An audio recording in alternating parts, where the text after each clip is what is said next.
Hi,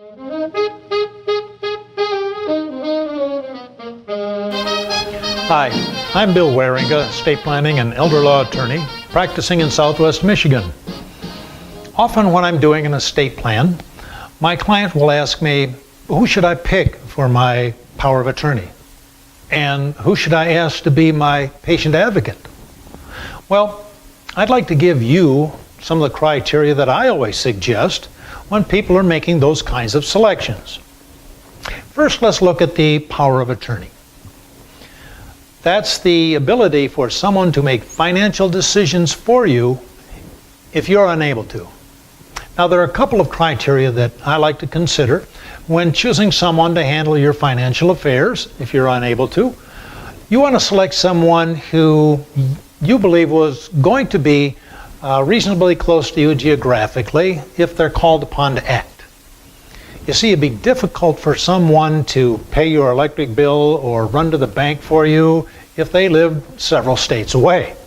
So look for someone you anticipate will be close by. Secondly, select someone who you believe is pretty well organized in their own financial affairs.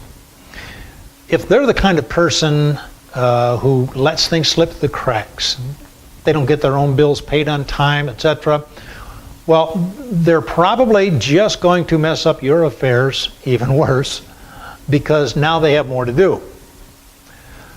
Now, the person that you do select doesn't have to have any specialized education. He or she doesn't have to be an accountant or financial advisor or an attorney.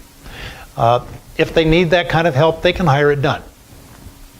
Next, let's look at the patient advocate. This is the person who makes medical decisions for you if you're unable to participate in your own medical decisions, or your condition is such that you're unable to make informed decisions. Things to consider here. Again, it's going to be best if it's someone who's reasonably close by, because sometimes those medical decisions have to be made on an emergency basis. The person who's making those decisions will have to make sometimes anywhere from what's the right drug treatment or therapy to use, all the way up to and including when do we pull the plug and allow me to pass with dignity because I'm in a coma or a vegetative state. Now, you want someone who has a strong mental fortitude to make those decisions. What I mean by that is the advocate will sometimes have to withstand challenges they get from other people concerning the decisions that they're making. When someone is facing a severe medical condition, and let's say they're in the hospital, people will show up from all quarters and each have a little varying opinion about what ought to be done concerning the treatment or end-of-life decisions. You want your patient advocate to listen respectfully to those friends and neighbors and relatives and medical professionals, but not be easily swayed by what others might suggest. You see, you want your patient advocate to carry out your wishes as you've previously explained it to them. Now, if you have any estate planning or elder law concerns, why not give me a call at 855-SEE-BILL.